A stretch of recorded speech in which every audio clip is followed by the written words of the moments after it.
My pregnant stepsister tried to take away my room and did not pay a single cent for rent. So I kicked her out and changed the locks, and I never thought my life would end up on Reddit, but here I am. I guess you could call this a vent session because I don't know how else to process what's been happening. My name is David, I'm 23 years old, and I own a modest two-story house in Fairview, Ohio. It's nothing fancy, no marble countertops or heated floors, but it's mine. My grandmother left it to me when she passed away 2 years ago. I took care of her during her final years, and she wanted me to have a stable place to live. That house means the world to me because of what it represents: hard work, family, and independence. Owning a house at my age wasn't something I ever planned, but it happened. To help with expenses, I rent out a few rooms. My roommates are Adam, Maya, and Lily. Adam is 20 and has been my best friend since we were kids. We grew up on the same street, and when my grandmother passed, he was the first to help me move in. Then there's Lily, 19, who I've known since high school. She's cheerful, super organized, and makes the best lasagna I've ever had. Lily introduced me to Maya, 20, when we needed a third roommate.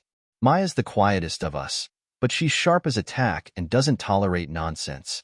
Together, we've had a good thing going. No drama, no stress, just 4 people making the house a home.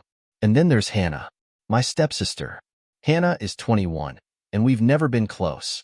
My dad remarried when I was 17, and Hannah was already 19. She's Carla's daughter. Carla is my stepmom. Hannah and I are about as opposite as 2 people can get. She's always been loud, dramatic, and entitled, while I'm more of a keep-to-myself kind of guy. I never really saw her as family because, well, she never acted like it. After my dad and Carla got married, they moved to Chicago for my dad's job, and honestly, I was fine with it. I stayed behind in Fairview with my grandmother and didn't have to deal with Hannah's antics anymore. Unfortunately, that didn't last. About 3 years ago, Hannah asked my grandmother if she could move into the house for a year to finish school. Back then, my grandmother was healthy and always eager to keep family close. She agreed, figuring it would be good for both of us. At first, everything was fine. Hannah mostly kept to herself, and I didn't mind sharing the space as long as she stuck to the arrangement. But that didn't happen. Within 6 months, she dropped out of school. Her excuse? Stress. The real reason? Rick. Rick is Hannah's boyfriend. He's 29 now, but acts like he's 19. He's one of those guys who thinks he knows everything. Loud, opinionated, and stubborn. Rick doesn't work consistently and always has some excuse for why he's struggling. I've overheard him say things like, "Why do women even need college? It's a waste of money." Hannah eats up every word that comes out of his mouth like it's gospel. My grandmother couldn't stand him and made it clear that Hannah's living arrangement was temporary, especially if Rick stayed in the picture. But when my grandmother passed away 2 years ago, everything changed.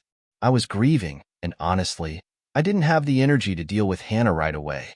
She promised she'd help with bills, do chores, and not be a burden. I didn't want to kick her out while she was trying to figure things out, so I let her stay. I thought it would only be temporary. I was wrong. Fast forward to now, and Hannah is still here. Only this time, she's pregnant. 5 months ago, she sat us all down, me, Adam, Lily, and Maya, and announced the big news. At first, I didn't know how to react. I mean, it's her life. I wasn't about to judge her choices, even if I think Rick is a lousy partner. Hannah reassured us she wouldn't be here long, that she and Rick were looking at apartments and planning to move in together before the baby was born. That sounded great to me. I even congratulated her and said I hoped everything worked out. Of course, it didn't. Weeks passed, then months. Every time I asked about her progress, she had another excuse. Rick's apartment is too small for a baby. Rent is insane right now. The economy is bad. It was always something. Meanwhile, she started acting like my house was suddenly her house. At first, it was small things. She started bringing in baby stuff like a stroller, boxes of diapers, and piles of baby clothes. I didn't care because it was all in her room, which is her space. But then she started dropping hints about changes she wanted to make around the house. She called it baby-proofing, which made me nervous. One day, I came home from work to find tacky yellow curtains hanging in the living room and 2 ceramic owls on the hallway shelf. I'm not a neat freak, but the house still feels like my grandmother's, and I like it that way. I calmly took the decorations down and put them back in Hannah's room. When she got home, I told her we needed to talk. Hannah, I appreciate you trying to make the house homey, but the shared spaces aren't yours to change. If you want to decorate your room, that's fine, but the rest of the house stays as it is. She immediately flipped out. She accused me of being controlling and unsupportive. She said the house felt like an old lady's tomb and that I needed to let her prepare for her baby. I reminded her, calmly, that this was still my house. If she wanted to decorate a living room, she could do it in her own place once she and Rick found one. Her response? She asked if she could paint her room bright yellow. I said no. First, I don't want the walls ruined, and second, I can't let everyone start painting their rooms whatever color they want because I rent to multiple people. That would just create chaos. Hannah exploded. She started crying, yelling about how stressed she was and how I was being a jerk for not helping her prepare for her baby. She stormed off to her room, blaming her outburst on pregnancy hormones.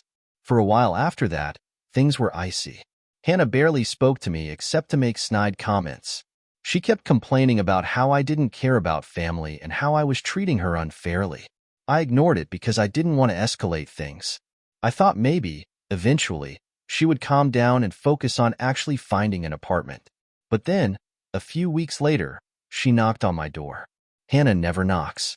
She usually just barges in whenever she wants something. This time, she looked serious and asked if we could have a real conversation. Against my better judgment, I agreed. We sat down at the kitchen table, and she started talking about how stressed she was.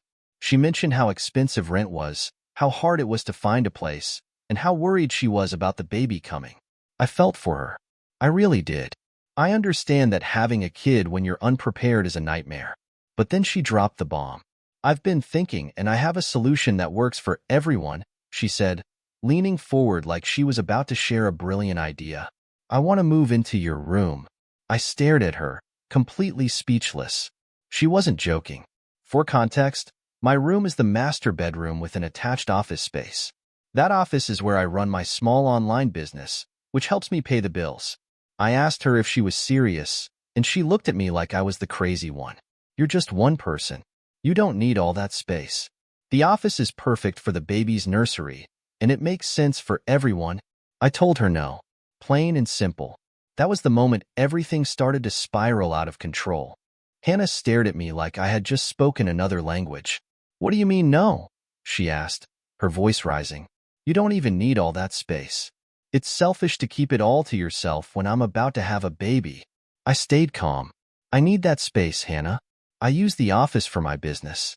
That's where I make my income, and I'm not about to give up my room just because you think you need it more. She blinked a few times, clearly shocked that I didn't just fold under pressure. But it's for the baby, David, she said, as if that was the trump card to end all arguments.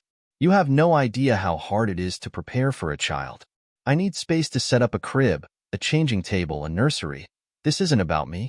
It's about my child. I took a deep breath. I'm not responsible for setting up a nursery for your baby. You're renting one room, Hannah. That's what we agreed to. You don't get to dictate how the rest of this house works. It's mine. She exploded at that. You don't care about family. You're so selfish, David. I'm your sister. How can you be so cruel when I'm in a vulnerable situation? You're my stepsister, I corrected. And your situation is not my responsibility. You've been here for months. You and Rick were supposed to move out, remember? This was temporary. She didn't like that answer one bit. She jumped up, knocking her chair back. Fine. I'll just talk to Dad and Mom. I'm sure they'll agree you're being unreasonable. Before I could say anything else, she stormed out of the room and slammed her bedroom door so hard I could hear the windows rattle. That was when I knew this was far from over. Later that night, my phone started blowing up. My dad called me 3 times in a row. I ignored the first 2, but on the third call, I knew I had to pick up or he wouldn't stop. I answered with a tired hello. David, my dad said, his voice already dripping with disappointment. What is going on over there? Your sister called us crying. She said you're throwing her out and treating her like garbage. She's not being thrown out, I replied, trying to keep calm. She's demanding my room, my master bedroom. because she wants to turn the office into a nursery. I told her no, and now she's blowing this up like I'm the villain. There was a pause. David, she's pregnant. She's stressed and overwhelmed. The least you could do is help her. You don't need all that space. My frustration started to bubble over. Dad, this is my house. I pay the bills. I run my business out of that office. Hannah is renting one room here, and now she's acting like she owns the place. She and Rick were supposed to move out months ago, but they haven't even tried. She's family, he shot back. Family helps each other out in times of need. She's carrying a child, your niece or nephew. You need to do the right thing. There it was again. The right thing. That phrase hit a nerve. Why is it always my responsibility to clean up Hannah's messes? I asked. She chose to have a baby. She and Rick can figure this out together. I'm not going to let her take over my house because she thinks she can guilt me into it. David, my dad said, his voice dropping into that disappointed tone he always used when he wanted me to feel bad. I expected better from you. I really did. I could feel my anger boiling, but I refused to yell. I'm sorry you feel that way, Dad, but I'm not giving up my room. If Hannah doesn't like it, she can find somewhere else to live. Before he could respond, I hung up. My hands were shaking as I set the phone down. I was frustrated, hurt, and angry all at once. How was I suddenly the bad guy for having boundaries? I had been letting Hannah stay here rent-free more often than not, and all she had done was take advantage of my kindness. Now she had Dad and Carla wrapped around her finger, and I was the villain for not giving her exactly what she wanted. The next morning, Hannah didn't say a word to me. She didn't even look in my direction. Instead, she spent the day moping around the house, sighing loudly enough for the whole neighborhood to hear, and making little passive-aggressive remarks whenever she crossed paths with one of the roommates. Lily and Maya were the first to notice. Lily caught me in the kitchen while I was making lunch and said, "Hey, what's going on with Hannah? She's been stomping around the house all morning." "She's mad at me," I said with a sigh. "She asked to move into my room so she could turn my office into a nursery." I told her no. Lily's eyes widened. "Are you serious? She really asked that?" "Yep," I replied. "And now she's got Dad and Carla on her side, like I'm the bad guy for not rolling over." Maya walked in just in time to hear the last part. "Wow," she said, shaking her head. "Hannah is something else. I had a feeling she'd pull something like this." "She's not done yet," I said. "She'll try to push this further." I can feel it. I was right. The following week, things escalated. I came home from a long day of work to find that Hannah had baby-proofed the kitchen. Without asking, all the lower cabinets had those cheap plastic locks on them, and she'd rearranged the pantry to make room for baby formula and bottles she'd been stocking up on. I walked straight to her room and knocked hard on the door. She opened it with an innocent look on her face, as if she had done nothing wrong. "What's up?" "Hannah, what's with the cabinet locks and the pantry?" I asked, trying to stay calm. "You didn't ask me about any of this." "I don't see the problem," she said, crossing her arms. "It's for the baby. You should be grateful I'm thinking ahead." "It's my house," I said firmly. "You don't get to make changes without asking. And last time I checked, you don't have a baby yet." Her expression hardened. "Are you serious right now? I'm trying to make this house safe, and you're mad about a couple of cabinet locks?" "That's not the point," I replied. "The point is you didn't ask. And this is my home, Hannah, not yours." She scoffed. "Wow, you really are heartless, aren't you?" "No, I'm just done letting you take over everything," I shot back. "You don't get to change things around here just because you feel like it." She didn't respond. Instead, she slammed the door in my face. That night, I sat down with Adam, Lily, and Maya. "This has to stop," I told them. "She's getting out of control." Adam nodded. "We're with you, man. She's been walking all over you and everyone else for months. Something's gotta give." I didn't know what Hannah's next move would be, but I had a bad feeling she wasn't done. I was right. For the next few days, the tension in the house reached an all-time high. Hannah barely spoke to me or anyone else. Instead, she stomped around like she was trying to make her presence known in the most passive-aggressive way possible. Cabinets would slam shut. Her bedroom door would rattle the hinges whenever she entered or left. and she'd sigh dramatically if anyone so much as looked in her direction. It wasn't just me who noticed. Adam, Lily, and Maya were fed up. Adam pulled me aside one evening and said, "Man, this is getting ridiculous. She's acting like a child. I've been avoiding the kitchen just so I don't have to deal with her attitude." "She's pushing boundaries," I replied. "It's all about control. She's trying to see how far she can take this." "I don't know how you're dealing with it," Adam said. "If I were you, I'd have lost it already." The truth was, I was losing it. I felt like I couldn't relax in my own home anymore. Even sitting in the living room felt uncomfortable because Hannah would hover around, making comments under her breath about how stuffy the house felt or how she didn't feel welcome. But the worst was yet to come. One afternoon, I was working in my office, my attached office, which Hannah still believed should be her future nursery, when I heard a knock on the door. It wasn't a polite knock either. It was the kind of knock that said, "We need to talk, and you're not going to like it." I already knew it was Hannah. "Come in," I said reluctantly. She entered the room with that smug look she always had when she thought she had the upper hand. "We need to talk," she announced. "We already did," I replied without looking up from my laptop. "The answer hasn't changed." "No, this is serious," she said. "I talked to Dad again, and he agrees with me. You don't need this much space. I'm going to move into this room, and you can take one of the smaller rooms." I set my laptop aside and stared at her. "Are you out of your mind? Did you not hear me the first 10 times I said no? This room is mine. I own this house. You rent one room, and that's it." Hannah crossed her arms. "You're being selfish. You have 3 other rooms to choose from. You'll still have plenty of space. This is for my baby, David. You're being so heartless about it." My patience snapped. "Hannah, I don't care what Dad thinks. He doesn't live here. You're not moving into my room. End of discussion." She looked at me like I just slapped her. "You're going to regret this," she hissed before storming out of the room. About an hour later, my phone rang. It was Dad. Again. I knew exactly why he was calling, but I answered anyway. "David," Dad said, his tone already dripping with disappointment. "What's this I hear about you refusing to help your sister? She's pregnant, for crying out loud." "She's not my problem, Dad," I said, trying to stay calm. "She's demanding my room. She thinks she gets to take over my office just because she's having a baby. This is my house. I own it, not her. She's struggling," Dad shot back. "You don't understand how hard it is for her right now. She's vulnerable. She needs your help." "Rick can help her," I replied sharply. "You know, the guy who's supposed to be the father of her baby? Why is it suddenly my job to make sacrifices when he's sitting around doing nothing?" "Rick isn't the issue here," Dad said, deflecting like he always did. "You're her brother. Family is supposed to help family." I took a deep breath, gripping the phone tightly. "No, Dad.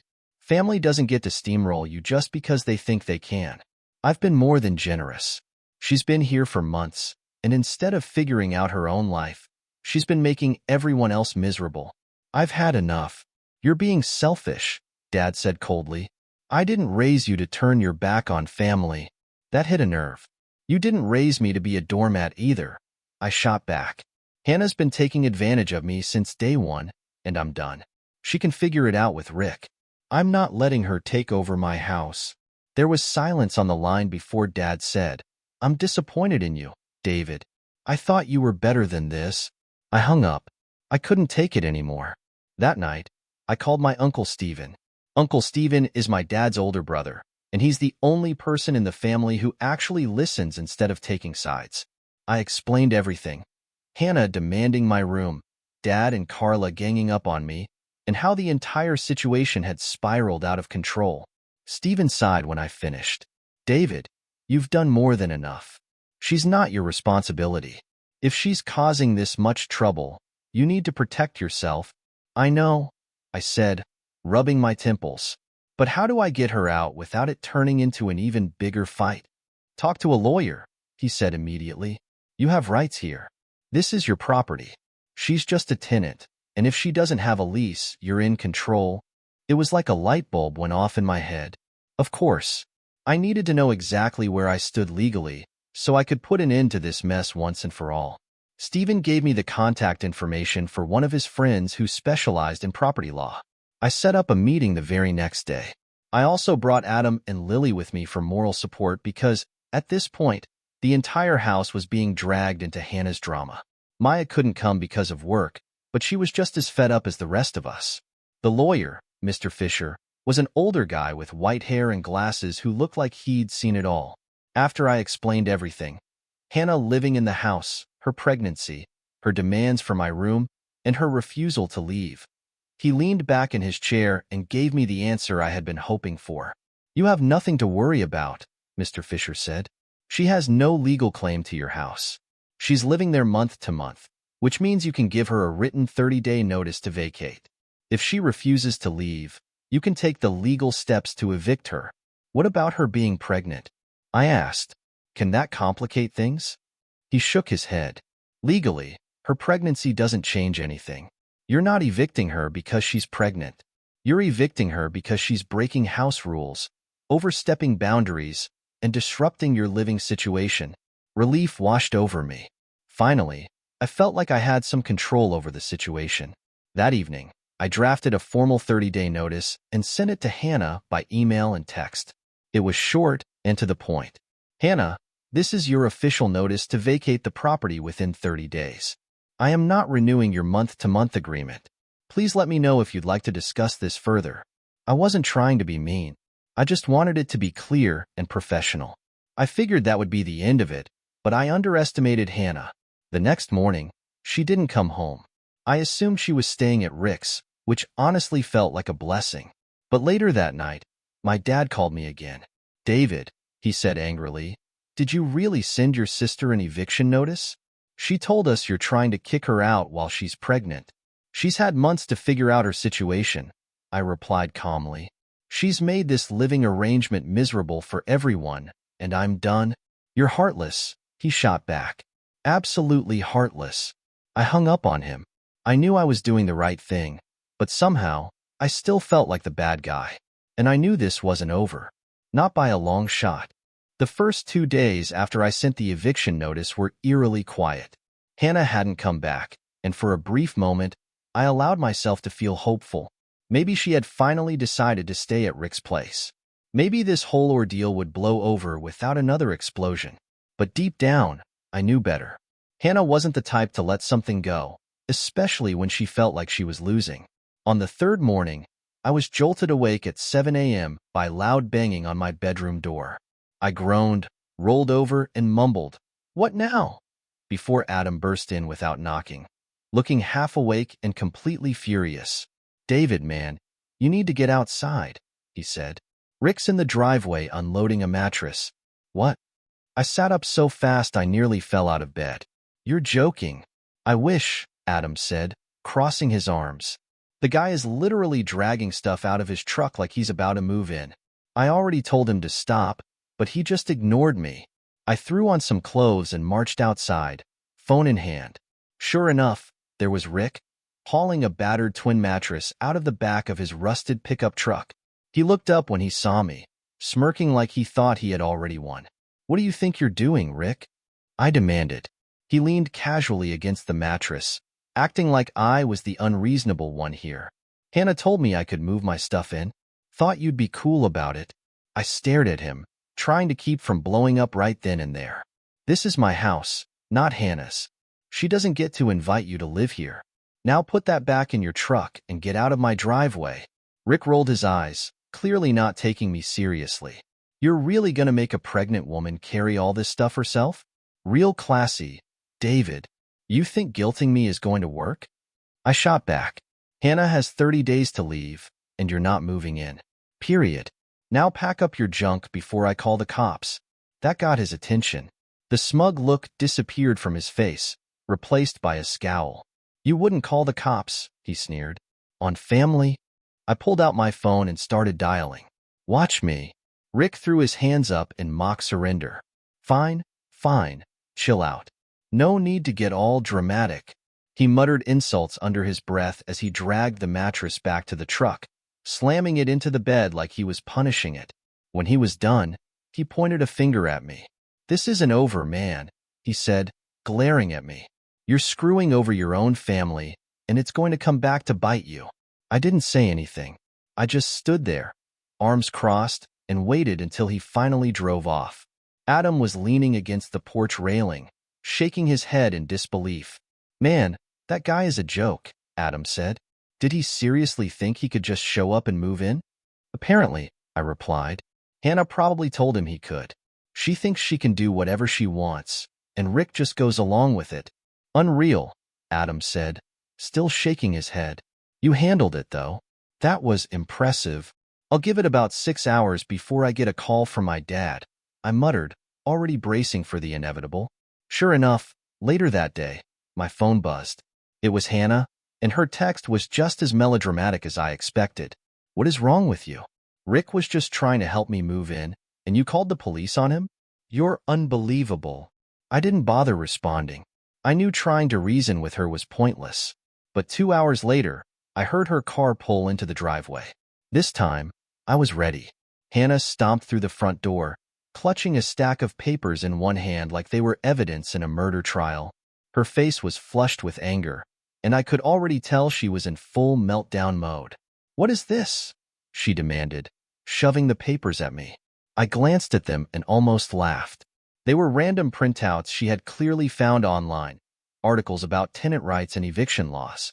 None of them applied to her situation, but she didn't seem to realize that. Hannah, I said calmly, handing the papers back to her, these don't apply to you.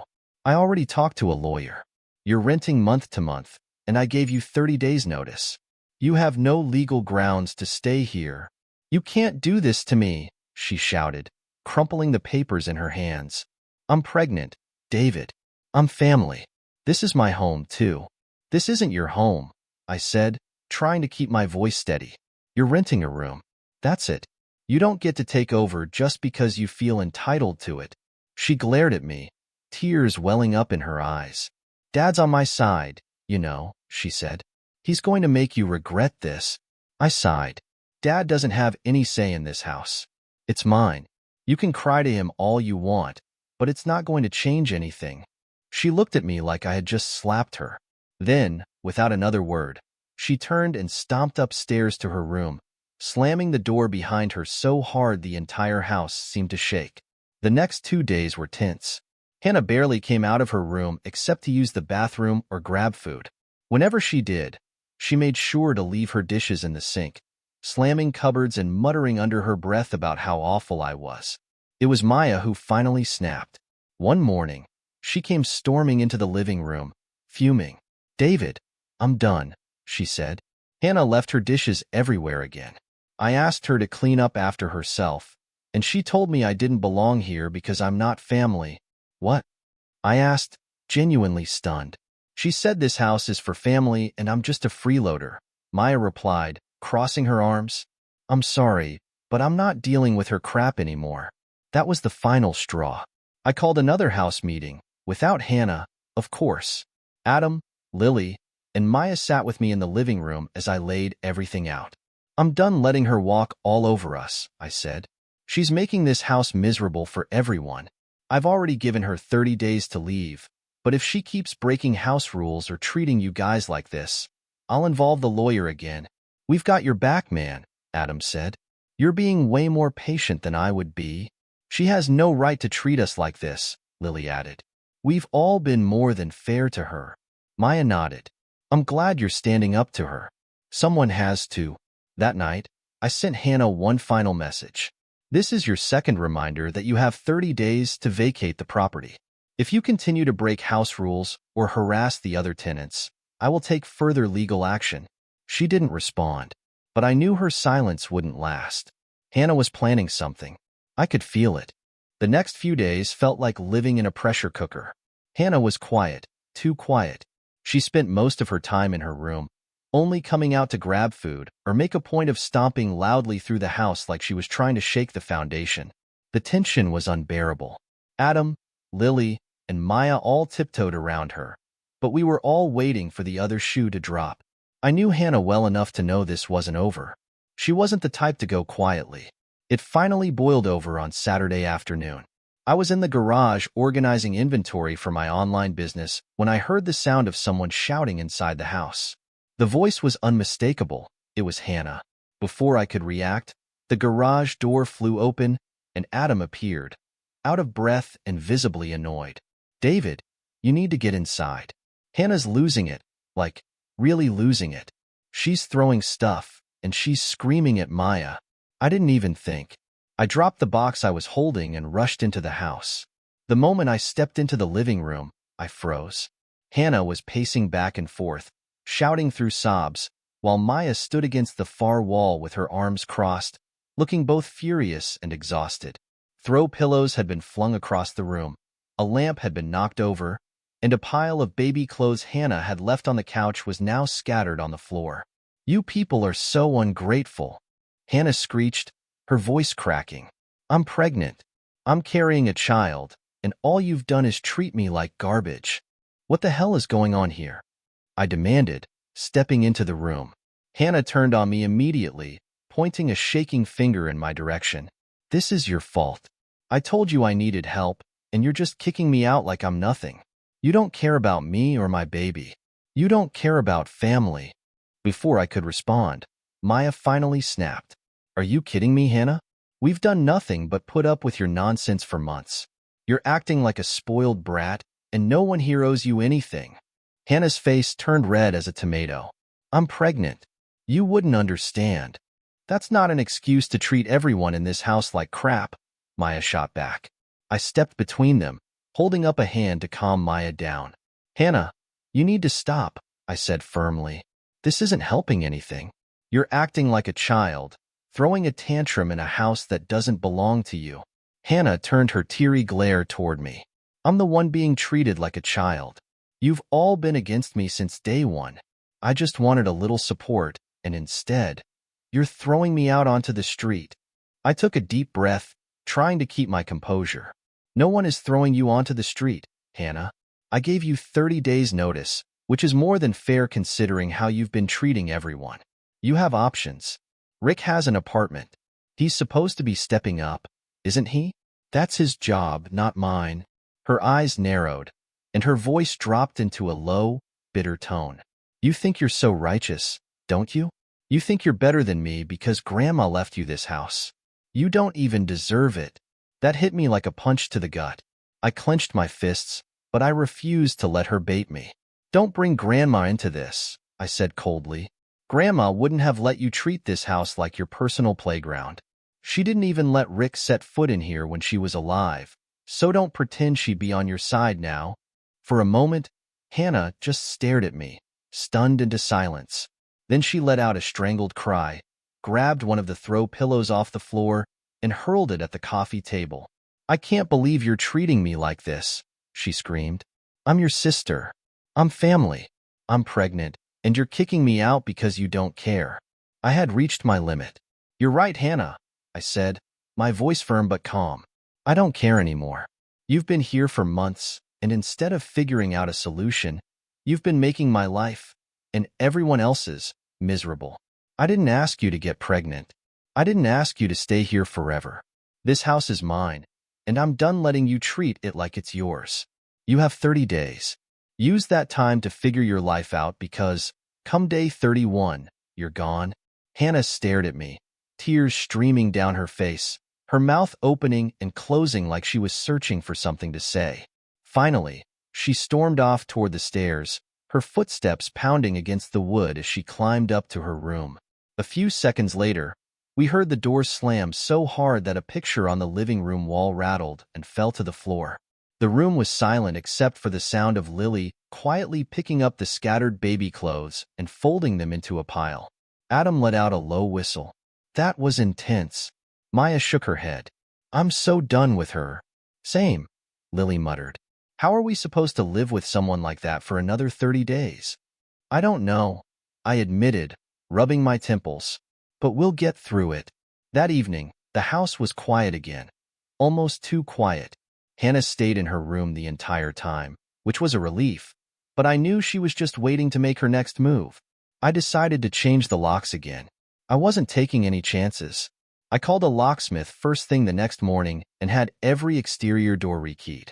Hannah still had access to her room and the shared spaces like the kitchen and bathroom, but I wasn't about to give her, or Rick, another opportunity to try and pull a stunt like last time.